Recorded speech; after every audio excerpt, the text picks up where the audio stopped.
Are you buying and selling cryptos on the same laptop that you're using to browse the internet, read your email, and visit social media sites? If so, you're exposing your cryptos to theft. Whenever you're online, you're at risk of getting hacked and having your identity stolen. How would you feel if someone stole all of your cryptos? What would that do to your finances? Guard your cryptos with a safe and secure laptop from CALIX Solutions. Each laptop is set up just for you and your cryptos, and then we walk you through exactly how it works. Don't risk the security of your cryptos. Order a crypto laptop from CALIX Solutions now to secure your crypto future. Learn more at calixsolutions.io. And we are live. As always, how are you guys? It's Bitcoin Ben here. God, I look good today. As always, okay, on today's show, we have me and Jay. Let's get a picture of Jay. Good morning. How are you, Ben? Wonderful, brother. How are you? Awesome. Good. We're in our new studio, and we are using a separate camera for each of us. So we're basically sitting side by side. It's just our wide screen camera showed up today. So we don't have a wide shot yet, but we will tomorrow. All right. Today, what I want to talk about is basically Trump and also Saylor are going to an event called the Digital Asset Conference. Now, the reason I think this is very important, number one, Trump is actually going there. Fucking Michael Saylor, he goes to all these.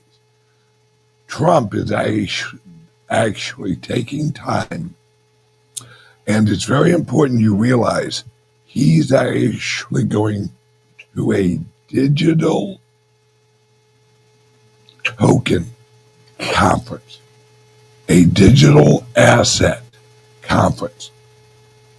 This is similar to a regular crypto conference, except what they really talk about is the tokenization of everything, of land, of automobiles, of trust, of shares, of action.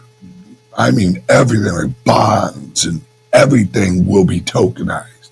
This hat eventually will be tokenized. I may not receive the actual token for this hat, but the place that actually makes this hat will have a token represented in their software as it was produced here. It used this and this and this in order to make it. The labor cost was this. The shipping cost was this. It was shipped from here to here on this date at this time, and they'll hold those records on a blockchain, actually called a sister chain, which is they'll actually use whatever, like Ethereum or Solana or Litecoin or whatever, to create what is called a sister chain. And that will be their private chain that they use for their company. Now, they can also issue a hats, token, where if you actually purchase a certain very high-end hat or whatever, you'll receive in a general wallet a token an NFT basically of your hat. Say you have a hat that is or was worn by, I don't know, some really famous, hockey player or baseball player, and it's actually signed. Well, that hat will have an NFT token with it.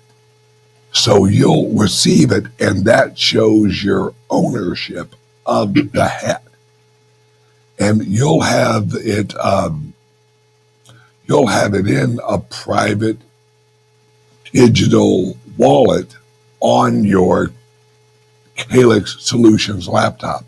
That's one of the reasons I have told everyone, and why I launched the friggin' CALIX Solution company almost 4 years ago, because I knew we'd reach a point where your laptop is going to be your safe.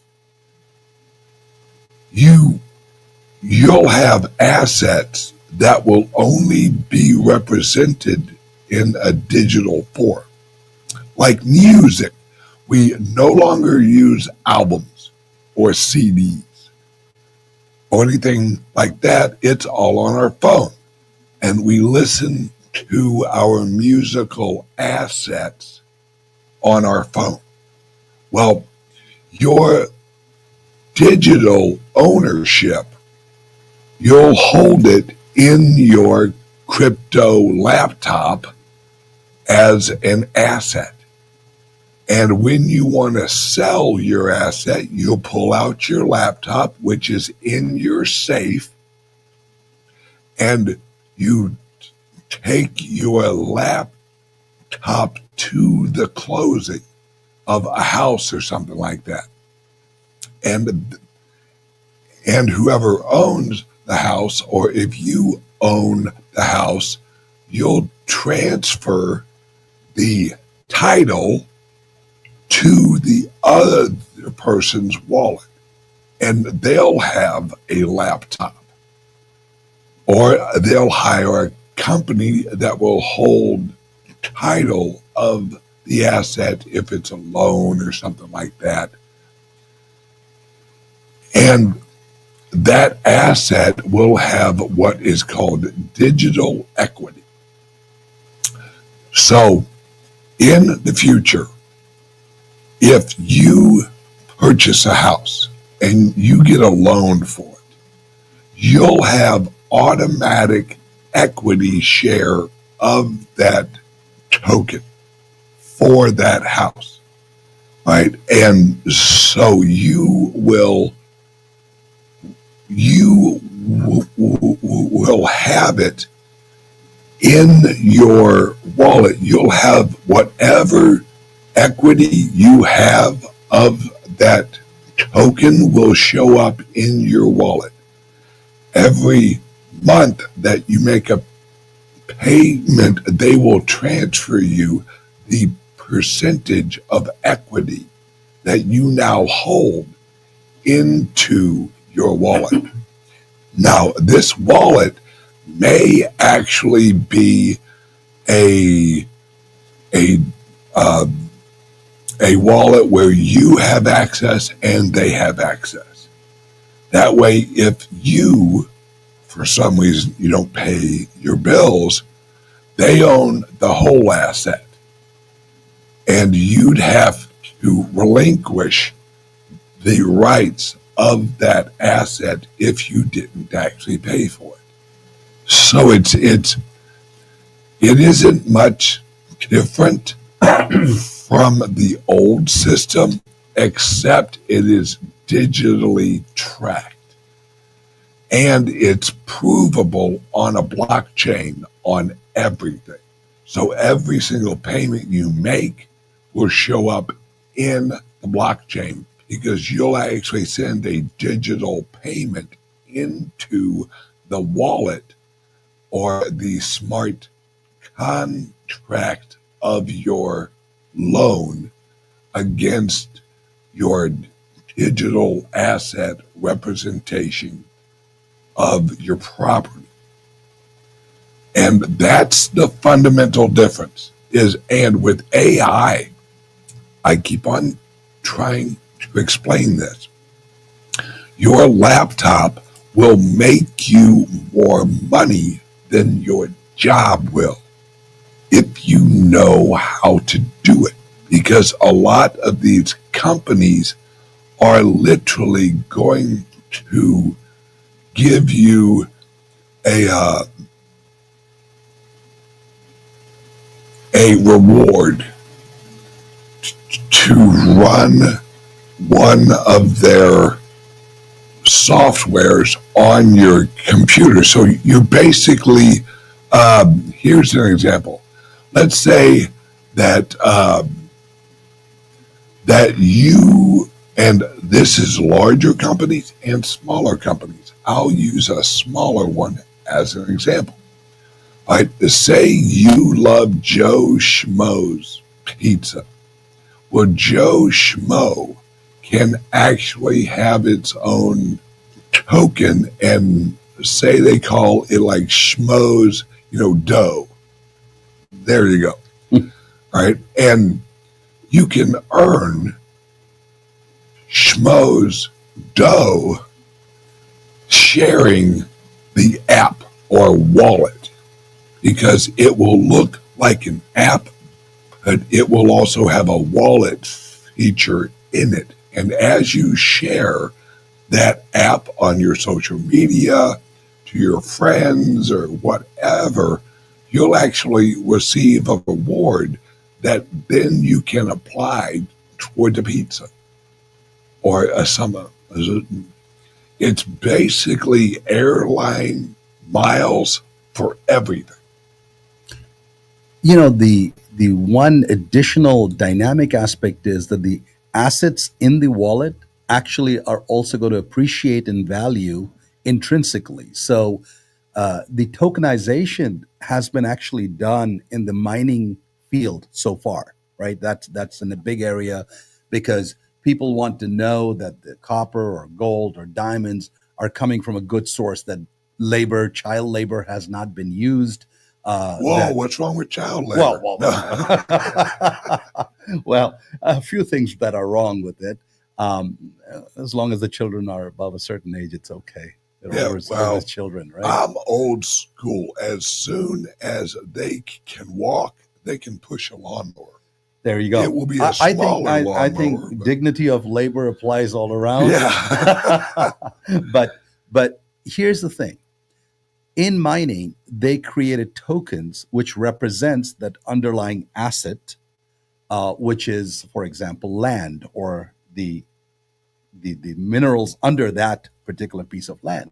Here's what happens. When that land gets developed, and let's say they get power and light to that piece of property that you bought land, the value goes up of that land because now it has more resources on it, or when you build a house on it. So the underlying token is actually appreciating based on the intrinsic value of that piece of land appreciating. So when Bitcoin Ben is talking about this tokenization, it's going to happen in every aspect of our lives. This is what the digital economy is about, folks.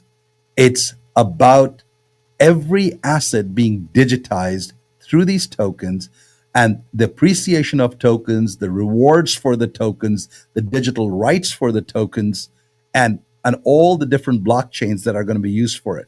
There'll be corporate blockchains tracking specific assets of the company. There'll be public blockchains that'll be used, like you said, for all kinds of public transactions to occur. There'll be government blockchains that'll be used for intergovernmental things. Billions and trillions of dollars are going to flow through these blockchains. But what is interesting now is that we actually have a history which is immutable, which you cannot change. Like that hat that he just talked about. Once that hat is on that signature, that the signature's on the hat, that specific hat became very valuable. That is being tracked forever and forever. So these are some of the, real valuable pieces that you can get a jump on. If you can get that laptop right now and start to really think about it as your asset base, you'll really understand the importance of it.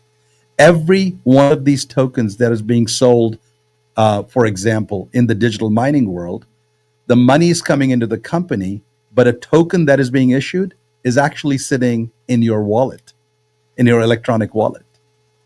So this actually is turning out to be also a way to develop the economy, not just to sell products, but to actually gain investments. A lot of companies that need investment are actually going to the tokenization model. And historically, if you look at this, there's precedence to it, right? In the early days of the industrial age, you had metal, big steam engines, and metal was the underlying thing that permeated throughout society. That's where the value was. So the most valuable metal was gold. That became the standard. Now, fast forward to 1941, when oil became the standard for almost everything. Look around yourselves. In your room, you couldn't find a thing that doesn't have some form of oil or paraffin in it. From your carpets to your tables to wall paint, everything has oil in it, right? And so the petrodollar became the underlying thesis around which the economy valued itself. And the petrodollar continued all the way up to 1990, 92, when the digital world started to happen. Internet started to become the medium of buying stuff. More and more products. 30% of today's entire economy is purely digital. Songs, books, newspapers, subscriptions, software. When you look at a computer that you buy, even the value of that computer is not the iron and the steel and the aluminum pins, it's the digital value of it. Yeah, it's really reached a point where and literally Google this shit. YouTube produces more monetary value than all other media combined. Wow. Now, when you think about that, our show or our shows, our channel, the BB TV. We are on YouTube. We're on Roku. We're on Amazon. We're on all of these other their platforms. And that, as we grow and as everyone grows, your network is your net worth. And that applies to everything. Everything has a aura of influence. Whether you are a pizza place, you have clients, you have a network. If you're on YouTube, you have subscribers. That's your network. If you're just a housewife at home and you have 180 something friends on Facebook, that's your network. So basically what is happening right now is, and as I've said since 2017 or 2016, is we are monetizing word of mouth in a way that has never, ever happened. We've never had the technology where you can be rewarded with currency for approving a product or sharing a product. And I've heard a lot of people like, oh, it's a multi-level marketing, and this and that. No, you freaking retard. All right. It's everything is multi-level marketing. Multi-level marketing was actually, that term was created and negatized by Sears. because Sears didn't want that structure or that organizational structure to actually compete with their magazine. Like back in the old days, Sears, you could literally buy a house and they'd ship you a fucking house. Now you'd have to put it together once it showed up, but you could actually buy a house from Sears. And now they're out of business. Yeah, well, that's like Blockbuster. Blockbuster had a chance to actually purchase Netflix for like, what was it, $1 billion? Yeah, fucking retards. It's the lack of understanding that humans have two things that they always do. They always look for improvement and efficiency. If you can make something more efficient, you will. It's why you don't take the long way home unless your wife's been nagging at you and you're like, fuck that, I'm going the long way. You know, I'm in no hurry to get to that fucking place. It's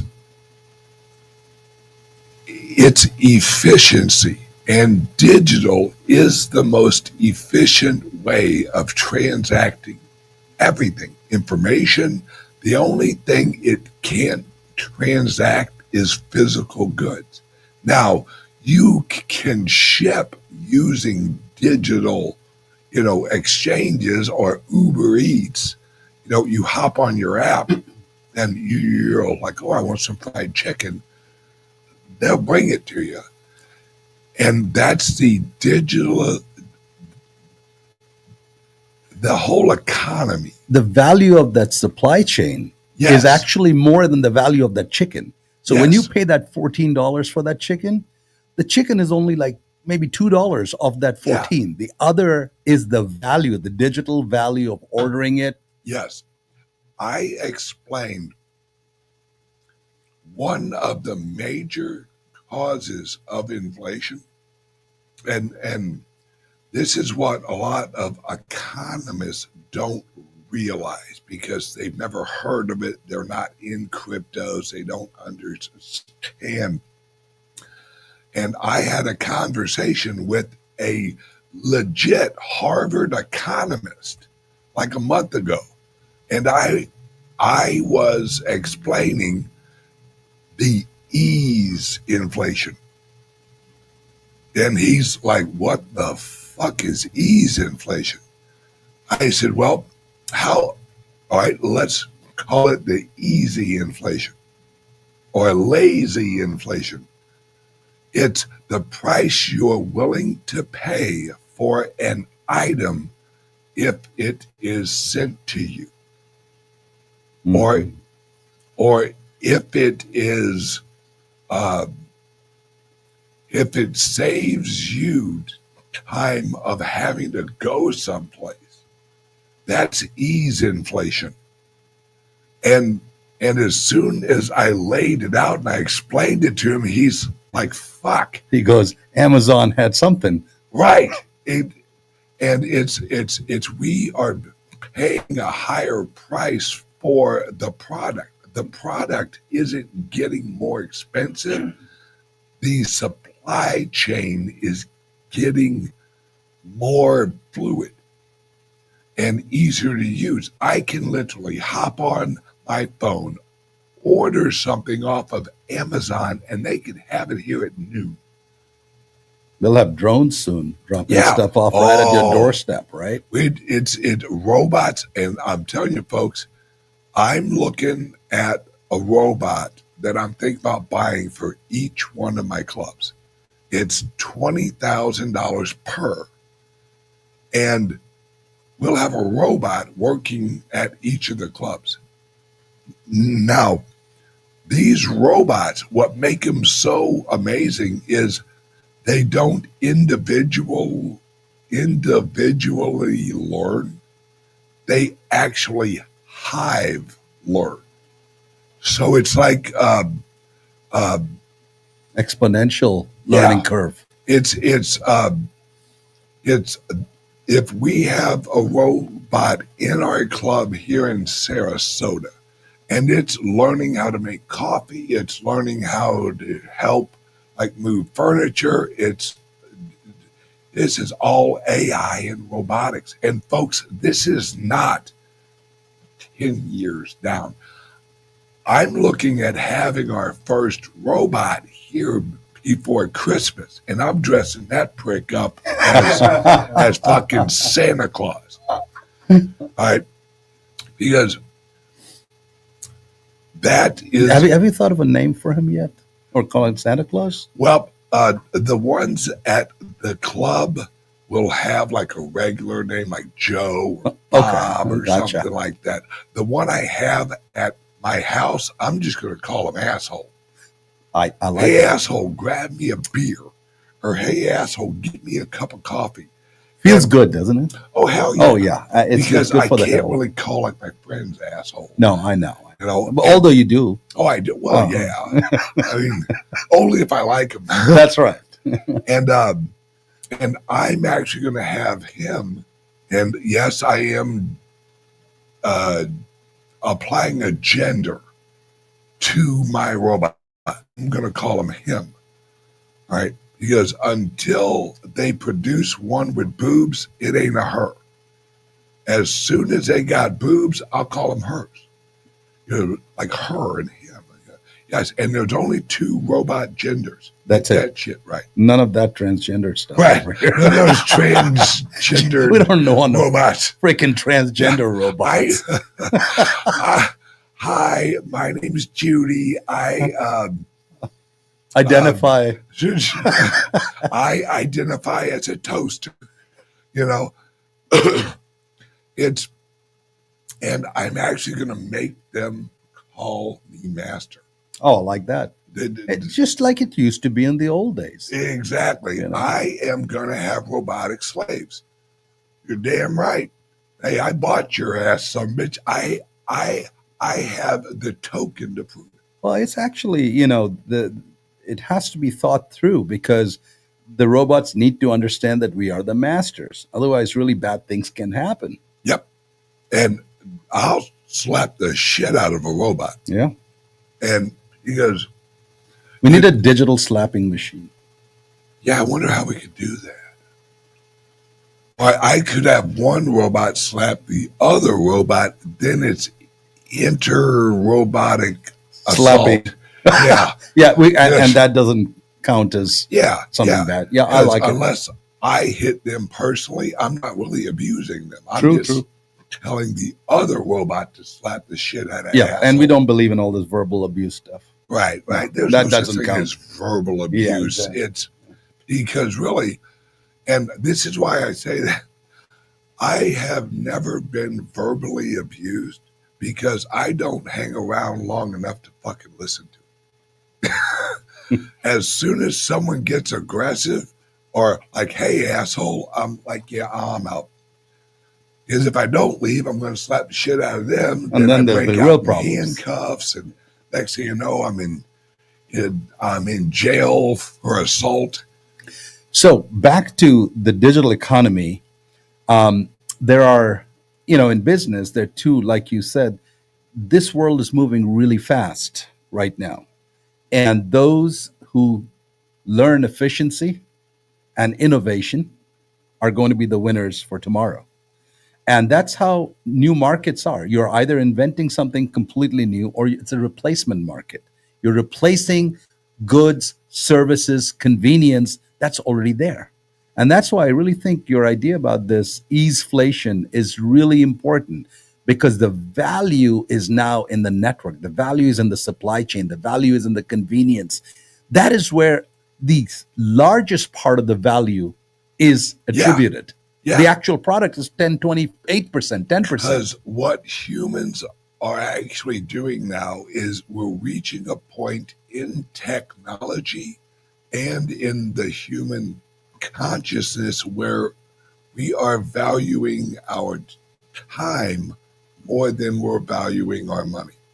Because Or Profound. That's really profound if you Oh, really think about it. absolutely. And it's really the evolution of technology has brought us to this, because now everything's so easy. You can have them drop off chicken to your house, or you can order a car and they'll drop it off at your house. It's you don't have to leave your house unless you want to. Look at the evolution. The caveman had to go hunt stuff or grow his corn in order to eat a piece of bread. Then it became you could make it at home, Yep. and you just went to the supermarket to buy this stuff. And now it's like you just get the bread right when you want it, where Yep. you want it, without you having to leave your room. Yep. And at Schnucks is a grocery store up in St. Louis. I'll use something here in Florida, like Publix. You can actually go in there, and they have good, ready food that you can get. Just walk in, and if you order it on the app, they can deliver it to you. Now think about this. Ben, in your and my own lifetime, less than 30 years ago, if somebody said, you can talk to anybody anywhere on this planet at any time with this little thing called a phone, Yeah. we wouldn't have believed that. And today we live in a world where information and availability is around this entire planet, anywhere with it, you can contact. The same thing, folks, is happening to the physical world through this thing called the supply chain. Instead of moving information, it's actually going to move goods. And it's going to move goods from any point on this earth to any other point. Now, back in the days, when I was working with Cisco, one of the problems we faced, and this is now 20 years back almost, well, or 15 years back, the problem was that when somebody called in and says, hey, my router doesn't work, how can I get it to them in Singapore within 4 hours? That was the problem I was given. And this was back in 2000, right? And so we figured we couldn't ship it from San Jose.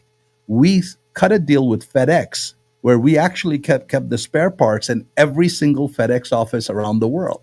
Smart. So when the order came in, we just redirected that electronic order to the FedEx in Singapore, which was less than 4 hours away from your office, and you had a Cisco router or a Cisco switch installed in 4 hours around the world. That idea, that underlying idea has evolved over 20 years. And it's going to apply to every physical product, just like it applied to this phone. When you could access anybody anywhere on the planet, you'll be able to send anything you want to anyone or receive it anywhere on the planet. Yeah, we've reached a point. Oh, hang on 1 second, guys. Word from the sponsor. Ever wondered how safe your online activities really are? How secure is your digital footprint? In the vast realm of the internet, privacy and security are paramount. Without adequate protection, your personal data might be at risk. There are solutions to these issues, and today we're going to talk about two of them. Introducing Liberty laptops from CALIX Solutions. These cutting-edge devices are meticulously designed to bolster online privacy, providing you the liberty to surf the internet incognito. The World Wide Web can be a wild frontier, but with Liberty laptops, your online privacy is always protected. We also present you crypto laptops, designed with cryptocurrency users in mind. Equipped to support a myriad of wallets and exchanges, these laptops are tailored for seamless cryptocurrency transactions. They offer enhanced security protocols to keep your digital assets safe. Crypto laptops ensures a secure and smooth cryptocurrency experience. It's time to take control of your online privacy and security. Venture over to CALIX Solutions and explore our Liberty laptops and crypto laptops. Don't forget, our affiliate program lets you earn $50 per sale. Visit calixsolutions.io now or call 7028458276 for more information, because your online safety is our priority. And we're back. All right, Jay. Now I want to kind of shift over and let's actually talk about the importance of getting educated on what is coming, the reality of the situation. We have President Trump, and apparently he's actually going to make a very significant announcement today at the conference. People need to get ready for a revolution in everyday life, because what you're going to be doing in your everyday life is going to be changing. Would you kind of actually break down how you see the everyday life changing, and how your old job is probably going to change or go away with AI and robotics? Because I saw a video of robots actually building a house over in Singapore, and that's what made me think of that. I was like, oh shit. So when I was younger, I was a union carpenter. And when you have robots who can literally build houses from the foundation up, there goes a lot of jobs, because a well-educated journeyman carpenter with insurance and all that included, you're looking at $60 or $70 an hour. When you can hire this robot, or you can purchase the robot, and apparently it costs about 20 cents an hour of electricity to run a robot. And energy is going to be the currency through which this robotic economy is going to work. But let's take a little bit of a journey down and see this evolution. So when I was probably 12 or 13, I was watching this chess game, and it was being played by this computer called Deep Blue, which IBM created. And that was the first sort of, we weren't using the term artificial intelligence per se, but there was this chess playing computer. And remember, chess was the pinnacle of human intellect. You'd see Kasparov and Boris Spassky, sitting there and dueling it over this battlefield of that chess. And those are the biggest minds. We had Bobby Fischer fighting the Russians, and this was like a freaking war between the countries. And you'd watch this chess game being played out. And now you had a computer that could actually think. And so the human actually played against the machine. And in the very first Deep Blue match, our human, the grandmaster, actually beat the chess computer like 5-3 or something like that. Now, fast forward 5 years, those chess computers became invincible. Even the grandmasters can't beat them. And the chess computer really became very, very good at playing chess, but it couldn't sweep the floor, right? So these were the first AI machines that were designed very uniquely, whether it was something like NLP, which is natural language processing. That computer only understood how to understand natural language, but it didn't know how to recognize a cube visually. There was a separate computer that did that.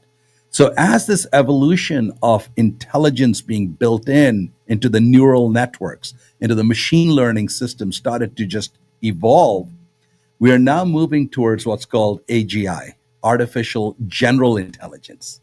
And as you go into this world, the general intelligence means I have a robot which can behave like us. That's where the Turing test comes from, right?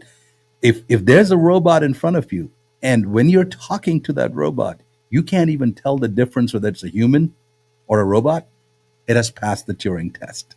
So most of the robots fail that, but now we have robots that are completely seamless to the human understanding. They understand things, they have emotions, they have feelings, they're constantly learning. So the first thing you need to understand about this AI revolution is that it is entirely based on data, garbage in, garbage out. So where were the biggest data sources? These robots go through years of training initially, but once, like Ben said, the robots start to talk to each other and train each other, the process works very quickly. And that's what happened with DeepSeek, the Chinese engine, right? So it actually was doing things much cheaper because it didn't have to go through the LLMs or the large language modules that are required for the artificial neural network, essentially, like your brain, to form these pieces together.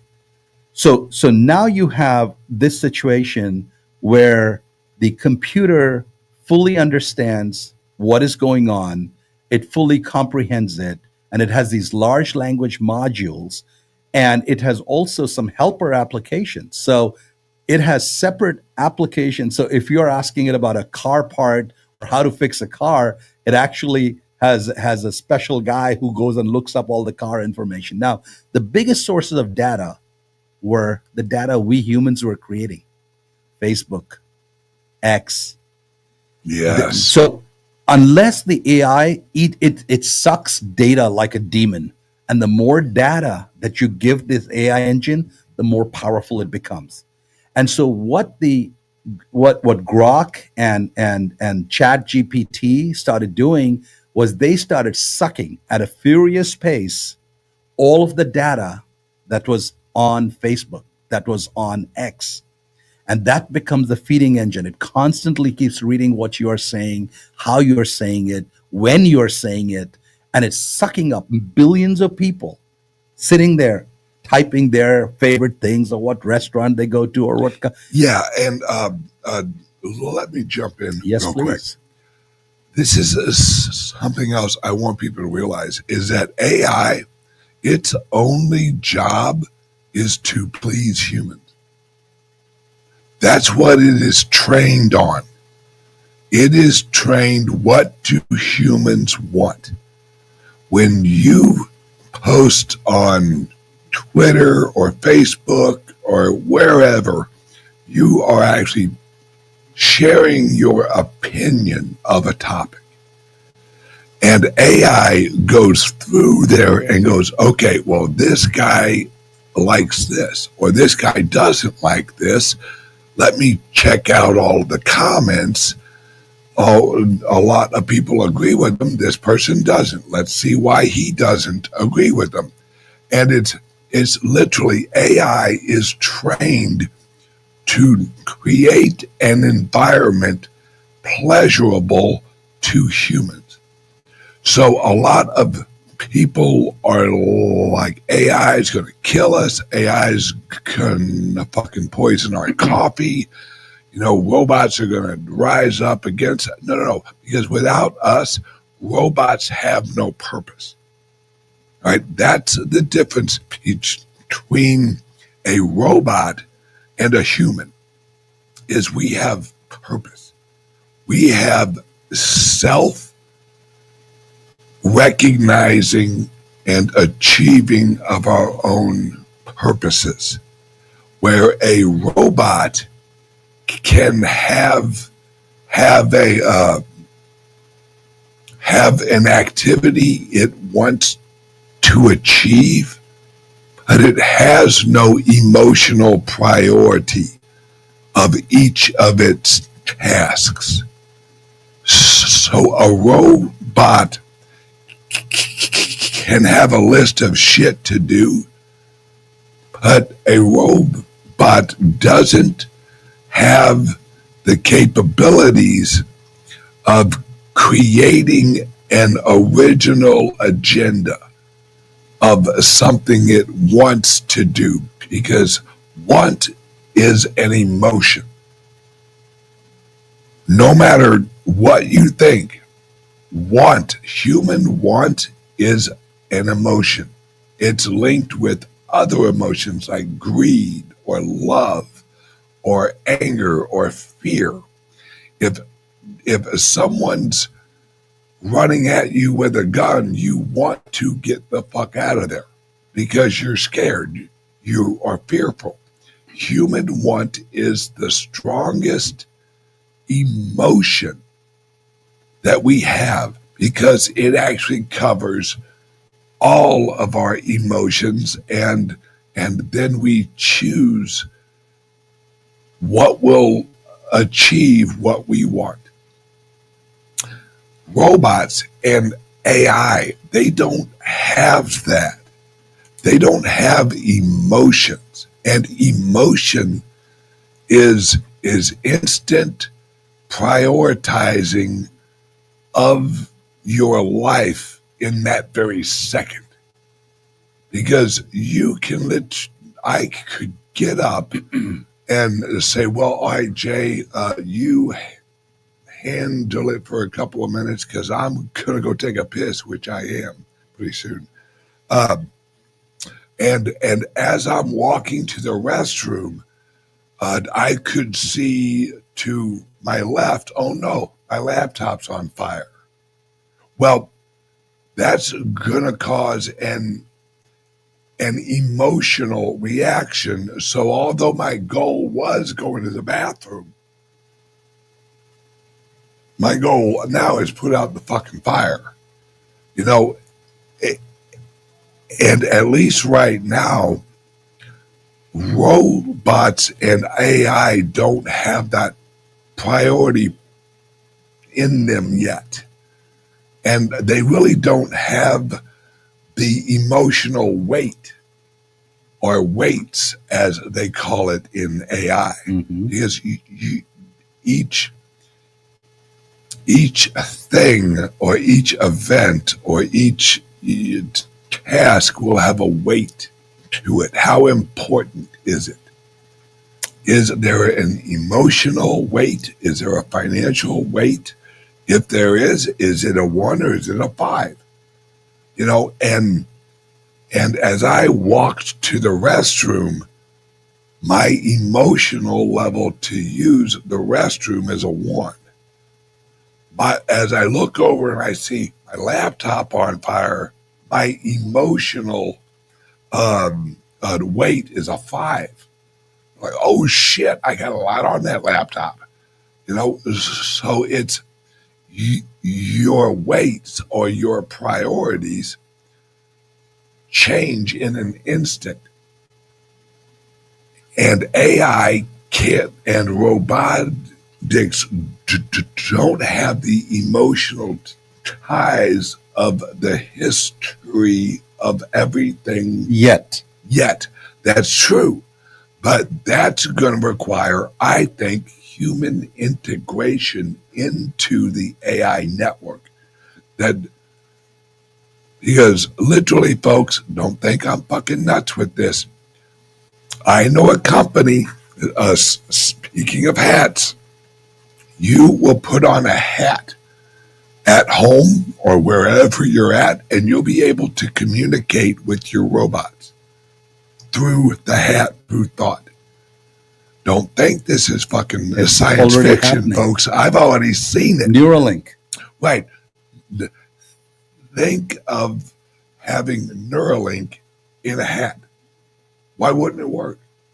It would. Absolutely. As long as you have sensitive enough sensors in the hat, and as long, because I saw it, you put it on, and there's a little button right in here that you press when you first receive the hat, and the hat scans your brain for Neuralink. And by the way, we've had that technology in fighter jets for many years. Yeah. Where the fighter pilots can actually look at different planes and the bombs will bombs away.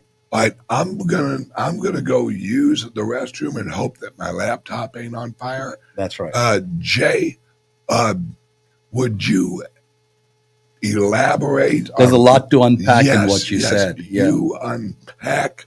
I'm gonna go piss. Yes, sir. So let's start with Isaac Asimov, 1962, brilliant sci-fi writer who wrote that book I, Robot.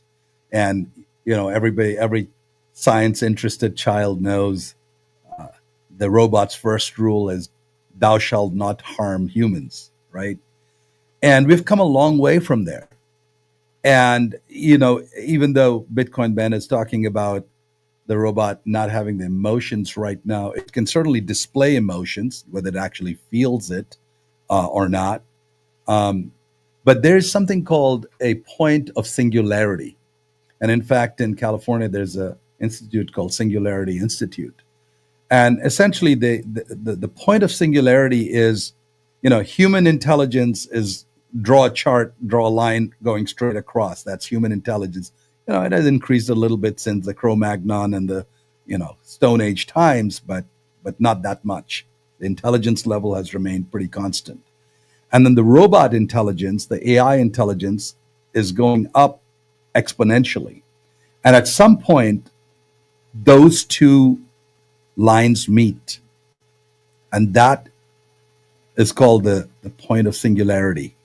That is where the quote unquote consciousness of the AI machine, of the system, is now starting to exceed human intelligence, right? In all forms, not just in solving math, not just in winning at a chess game, but pretty much doing almost everything better than humans, including having emotions, including having the ability to actually create.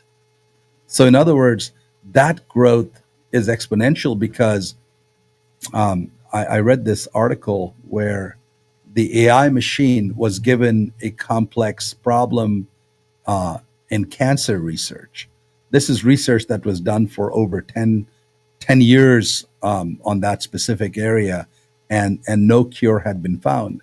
And yet, when that problem was given to the AI machines actually solved that cancer problem within days or weeks, which is really interesting, because now if you think of the AI machines themselves starting to create machines, starting to create more intelligent machines, and you can see how that recursion loop goes.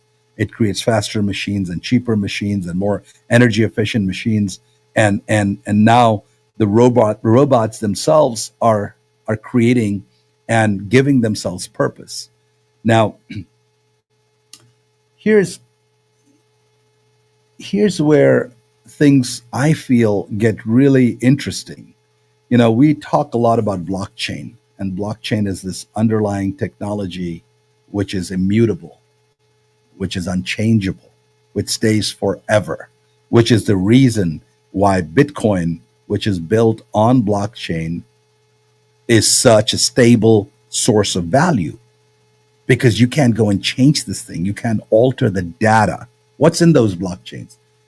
Transaction data of millions and millions and millions of transactions that have happened, and it stays forever. Now we've got a Bitcoin blockchain with over 10 years of trillions of transactions, right? You can't unwind this thing. We're at like 120 exahashes, right? It's unbelievable. Now imagine for a second. Now I was talking about data being really important for the AI systems, because AI systems, and by the way, you can have woke AIs, because if you only train, the only data that AI machine sees is from a leftist newspaper or a magazine, that robot is going to start behaving exactly in that manner. Which is why, as you know, Elon Musk realized that there is actually an existential threat that a lot of these AIs will be woke AIs. And therefore, he started Grok, even though he tried to go and say, hey, guys, there are ethical implications of AI that we need to really think as humans before we just headlong go into this thing. None of the other people wanted to hear it. They didn't want to hear Elon Musk. So he realized that the only way he can counter this is actually by having his own AI that will be trained on good data. So I think, what Ben is talking about is absolutely true, that they are here to serve us, but there have been many cases, by the way, where apparently the robot has gone rogue, especially in defense applications, where robots are being trained to carry, not just carry equipment for the soldiers. They're being trained to fight.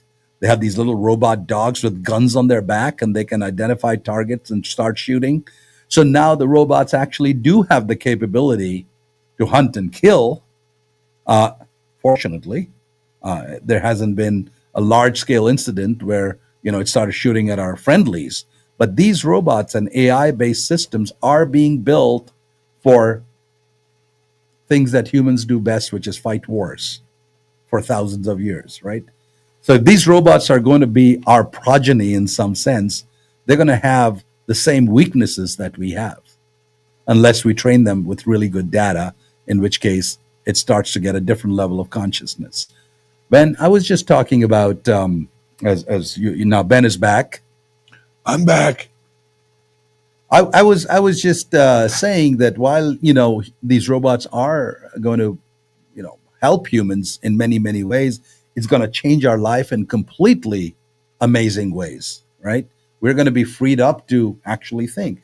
Now, if you go back and think about the Renaissance period, I was reading this book which said all the people who were the Newtons who invented science, who the Da Vinci's, they actually came from wealthy families.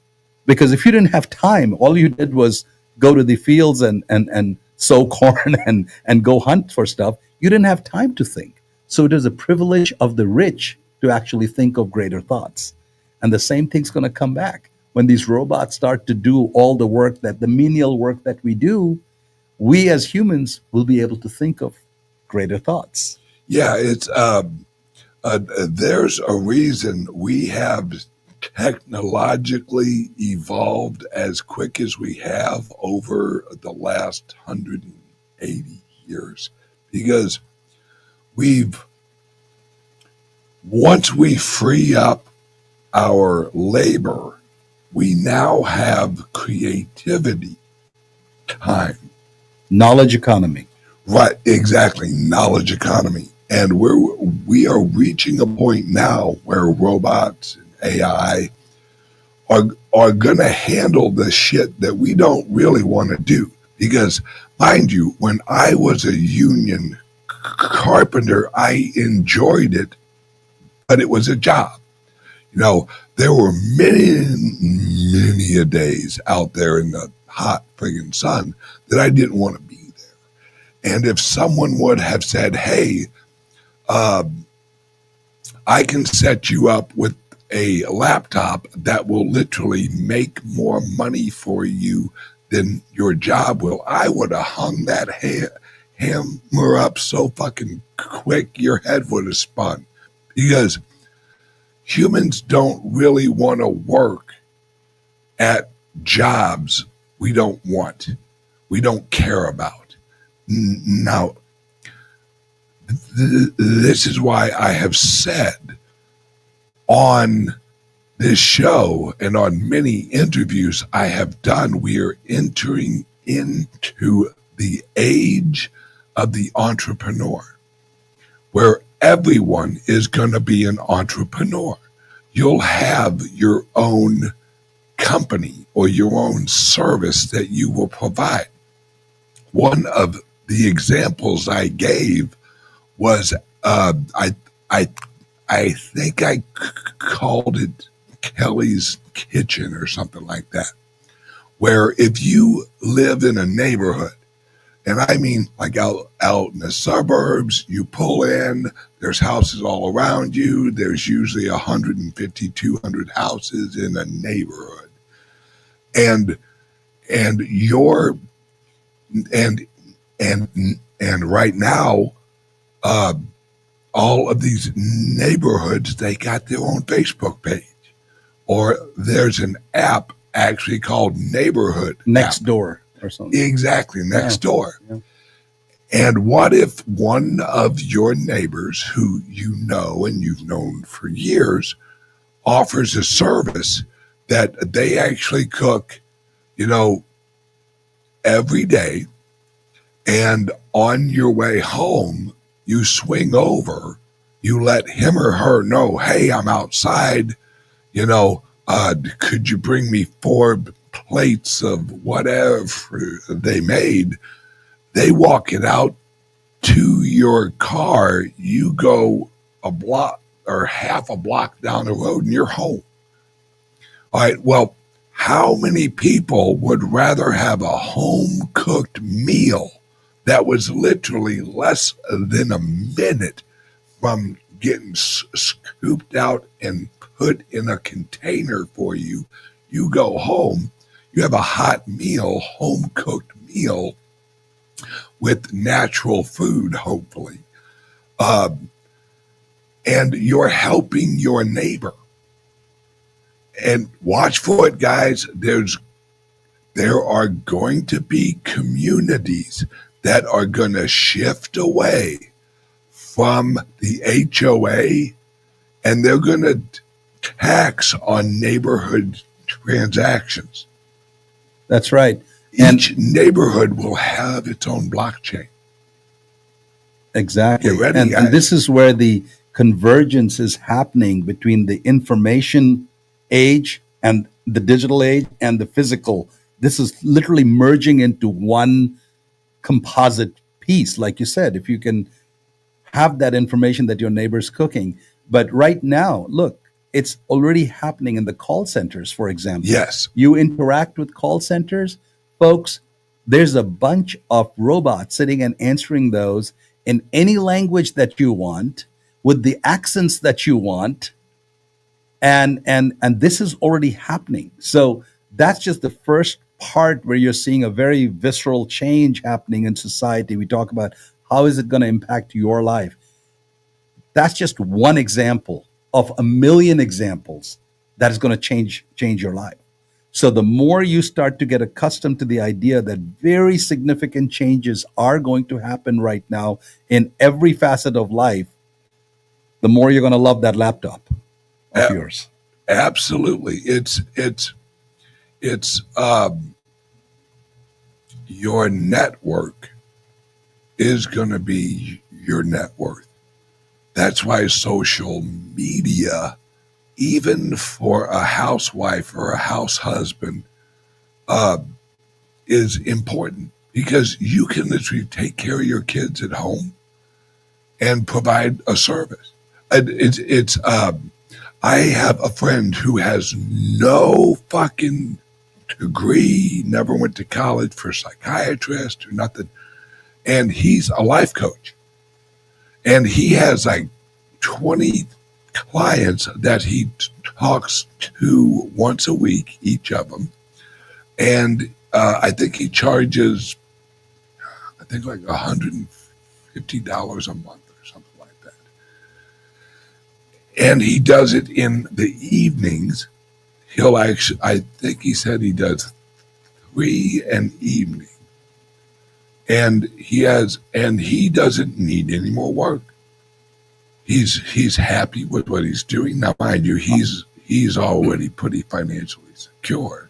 But what he makes with his life coaching actually pays his regular bills. That's amazing. I mean, education is going to fundamentally change. So this whole idea, and I think President Trump is already doing that with demolishing the education at the federal level and pushing it down to the states. But think about it. I had a geography teacher who would come into a classroom and teach geography. She had never left her zip code, right?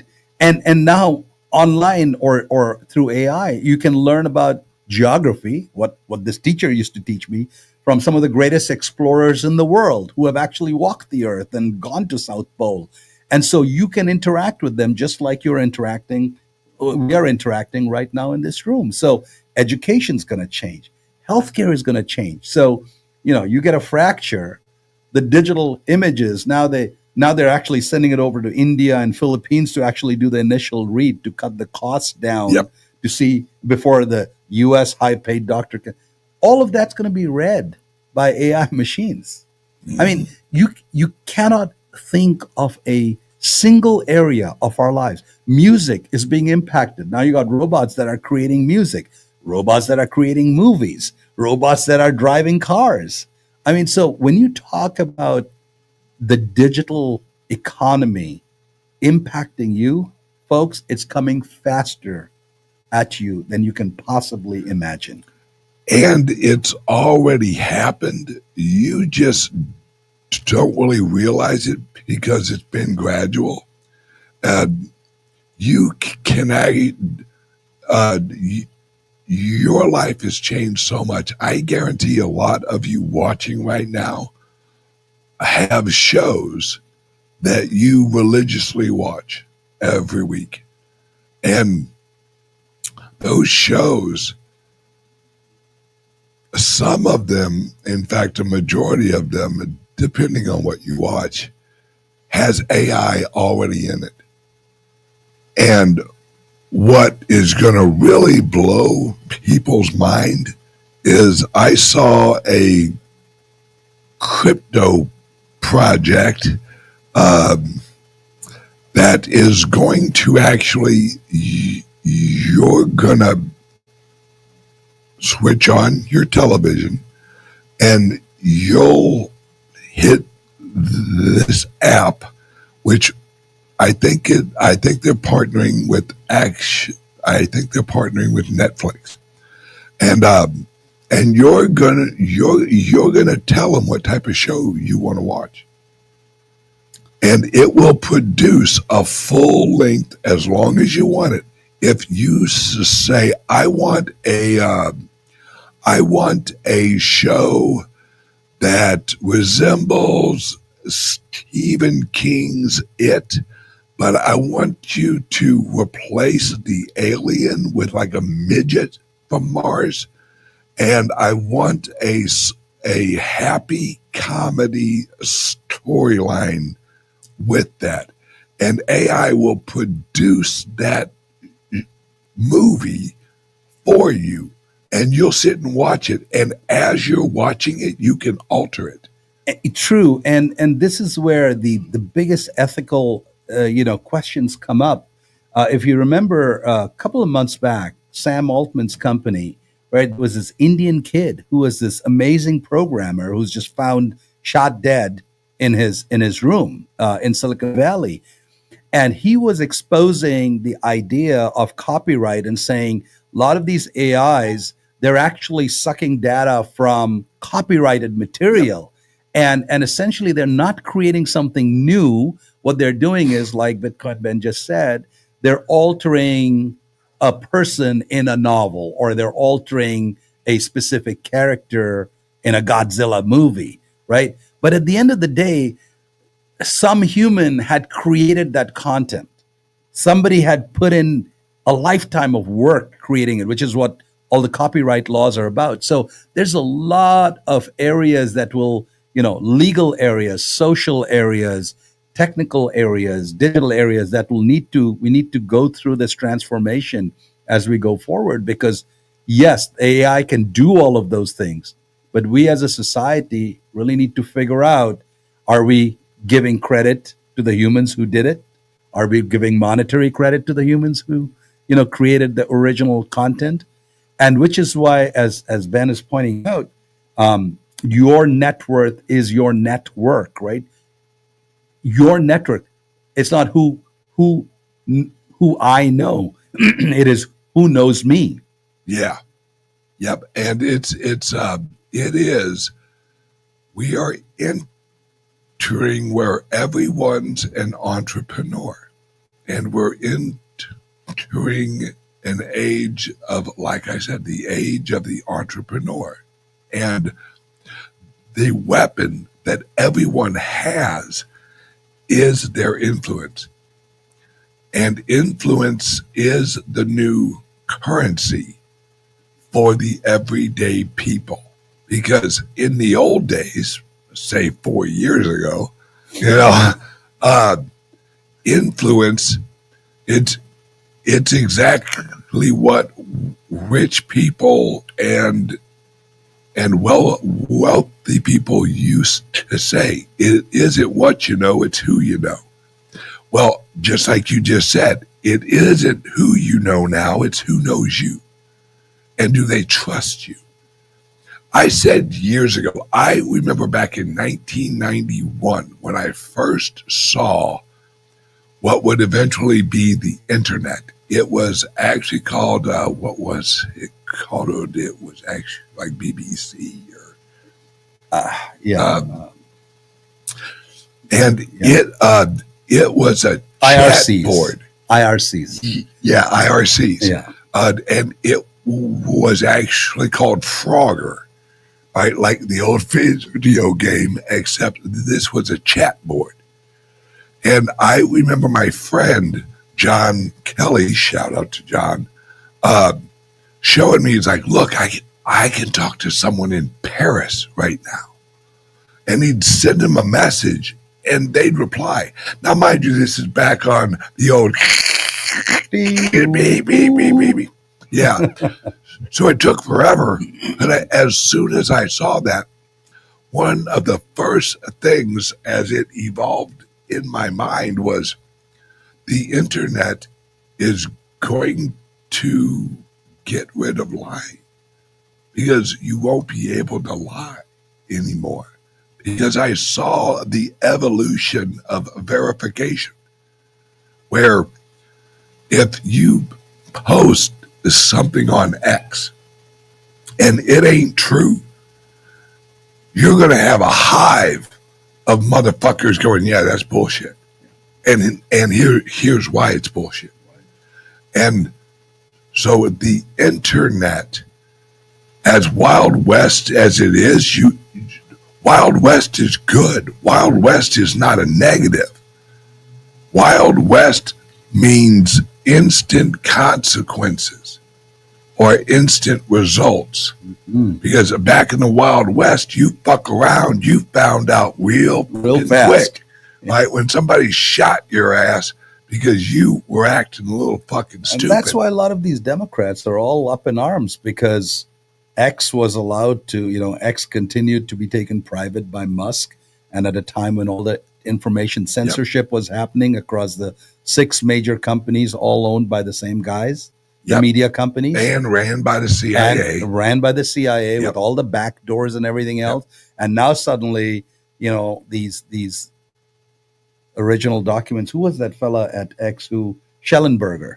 Yes. Schellenberger, who started saying, they started looking at X and they saw the censorship that was going on the pre-Elon Musk X, right? Yep. And that started that whole avalanche of opening up. And now the JFK files are coming out, all 70,000 files, you know, and we have to go through and see who actually killed him. I still don't know who did, but well, I do.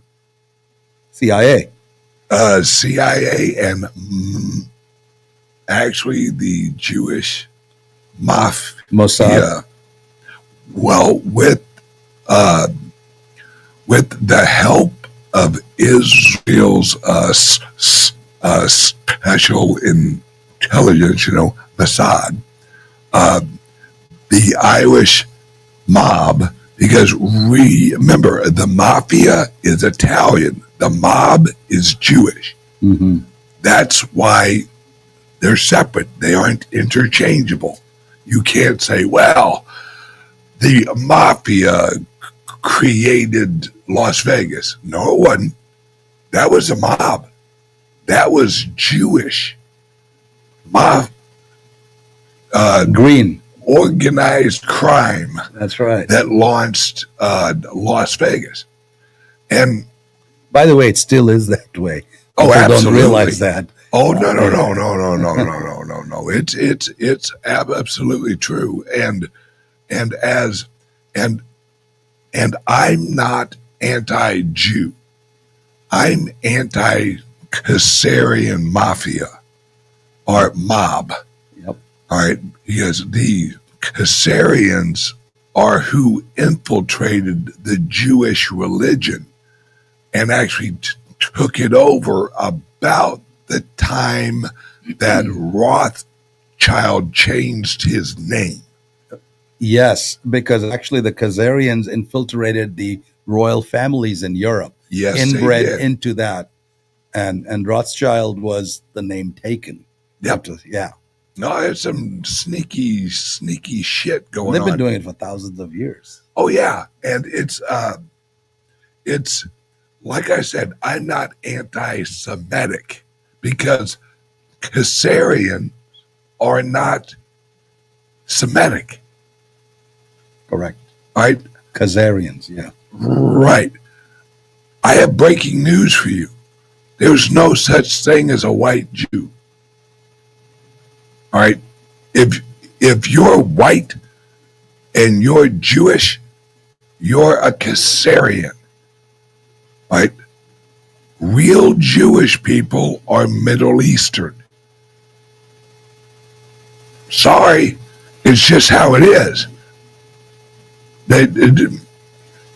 And like I said, as this all rolls out, because you have to understand how the age of enlightenment and how through history there has been an agenda that has been laid against The people. Western world and the world in general, Yeah. that we were the robots. Correct. All right, we were the slaves. If you want to know who ran the slave trades, it was the Jewish oligarchy of the industrial and shipping industries in the early days. And How the hell do human you think trafficking? they got ships? Yeah. Because they were not just shipping slaves, they were shipping salt, myrrh, all of these other goods, and the human resource, that's what they called them even back then. The human resource of slavery was a profitable business. And it's basically, we're going to learn true human history. This whole globalist agenda is deep rooted with the Orsini families. Yes. The Pope. Oh, yeah. And the Vatican. Don't get me started on the I Pope, won't get you boy. started today because I think we'll have to do that another show. Yeah. But this is a deep dive, folks. I mean, there is a lot to unpack there. And when I started on that journey about 4 years ago to start reading up and educating myself and looking at some of the Q drops and just following up myself. Now, I'm telling you, look, guys, I have a PhD in computer science. I've gone to all the good schools and done all the MBAs and stuff, but I've got a master's in physics. So it's not like I came from some cuckoo place saying, hey, this is all conspiracy stuff. When you really start looking at what CIA has been doing, when you start looking at the Project Looking Glass, when you start looking at all of the different mind control projects, the MK Ultras that have been, this is all very well documented, folks. And as this exposure continues to happen, starting with the JFK files, starting with the Schellenberger and Epstein and the Epstein now. Here's Evergreen containers. The American government is not going to release the Epstein files. Russia is. Because if you understand what's going on in Ukraine, then you'll understand where Epstein got a lot of his underage girls was from modeling agencies. Absolutely. In Ukraine. It's all of the human trafficking. One of the biggest hubs is Ukraine. All of the money laundering, the bioweapons that were including COVID type of bioweapons that were being created in the 6 or 7 biolabs, which that Newland woman said didn't exist, and then later said Victoria Newland. Maybe there's just a few of them. I know, by the way, organ trafficking from the war. It's just unbelievably sad what is happening. But this has been the MO of the deep state. This has been the money, the cash cow around which, these are the businesses around which the dark side actually operates. Yes. Let me just say this. The human trafficking, and I'm actually talking organs and all that, it's a larger economy than the American economy. Think about that. They're selling children. They're selling women. They're selling body parts. We learned about that years ago with Planned Parenthood. when they were selling the aborted fetuses. And everyone's like, well, that's not really human trafficking. And that goes into vaccines, by the way. Yeah. And the wars is, that's why it's necessary. So you look at all, even in the previous administrations, we have created wars because wars cause conflict, deaths, body parts, human trafficking, orphans. Yep. So these wars, and that's why President Trump said, I don't want to have wars anymore. Look at his first presidency. He didn't have a war. He didn't start a new war. All of these other guys, the CIA, all of the dark money in CIA is far bigger than the budget that you see. Where's that coming from? Yeah, you guys need to come to the realization that we're about to find out that there's a lot more U.S. currency in the world than we think, because there's a lot of U.S.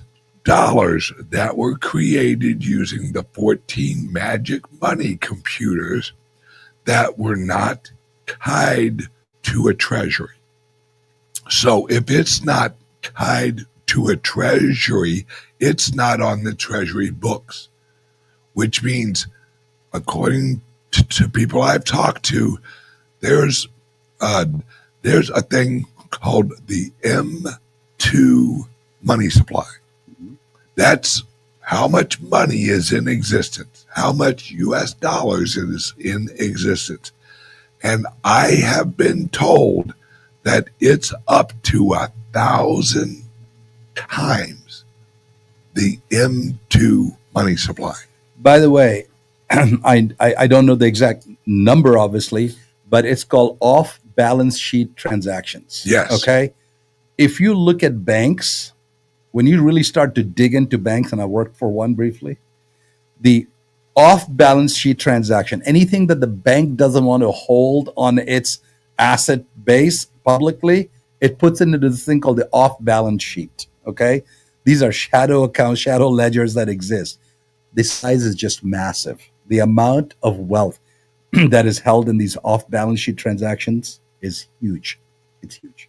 Yep. And this is why, because apparently this is going to start coming out in June with Elon Musk and Doge. Now that they have found these 14 magic computers that just send out money,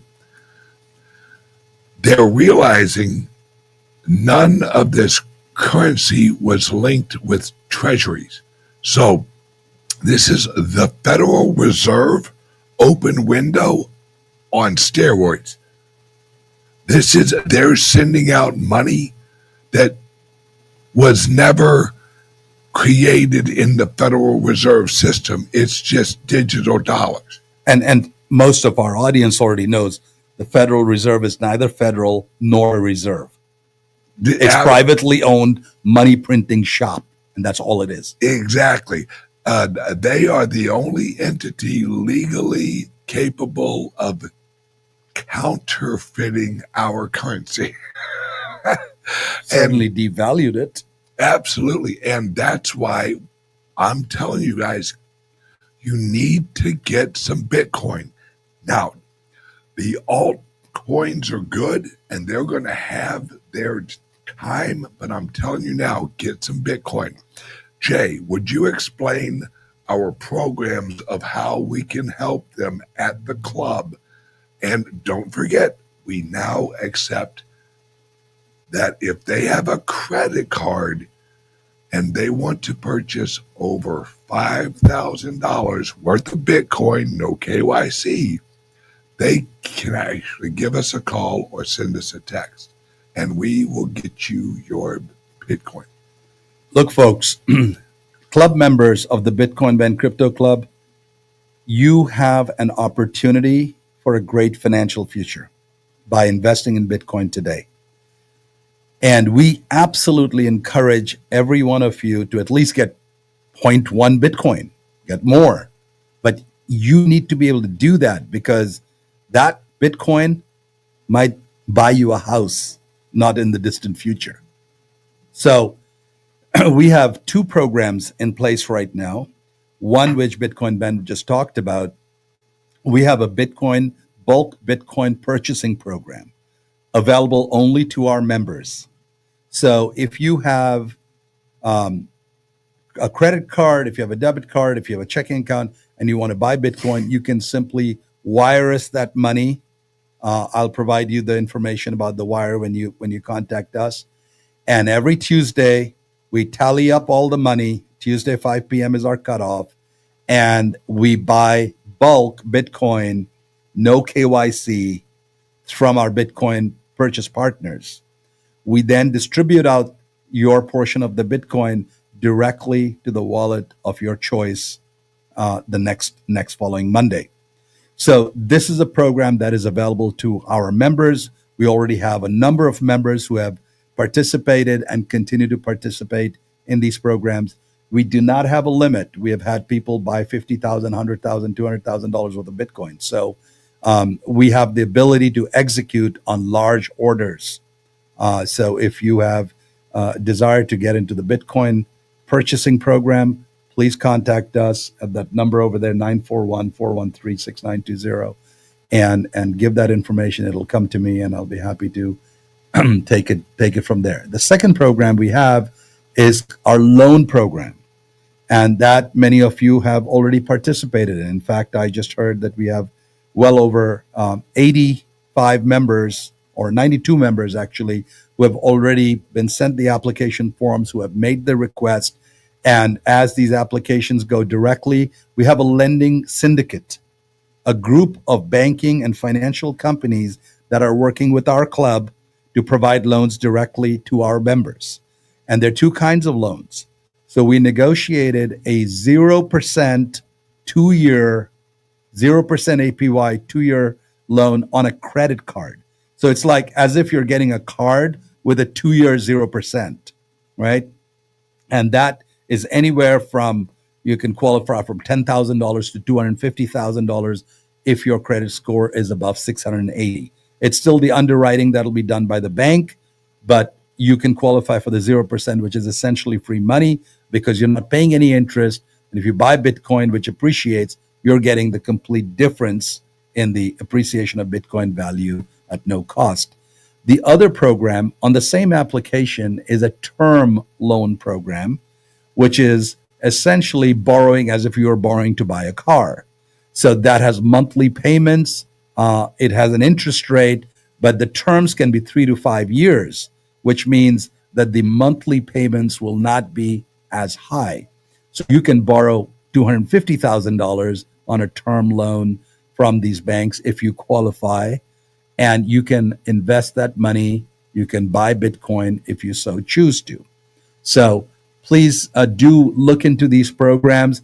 We want every member of our club to own Bitcoin. It doesn't matter if you can buy 0.01 or 0.1 or 1 Bitcoin. It is important that every member of our club, the Bitcoin Ben Crypto Club, has some holdings in Bitcoin. It's really important, and we're doing everything we can to enable you guys to do this as easily as possible. All right, guys. Let me just kind of summarize what he said. Is very simple. If you have a credit card and you want to purchase some Bitcoin, give us a call, 941-413-6920. If you want a loan to purchase some Bitcoin, give us a call, 941-413-6920. If you want a big loan that you pay over, I think, like 4 or 5 years. 3 to 5 years, yeah. Yeah. And you want to get some Bitcoin, you can Michael Saylor this motherfucker. You pull equity out of your credit history. Your good actions allow you to get this because you're a responsible individual that has monetary value.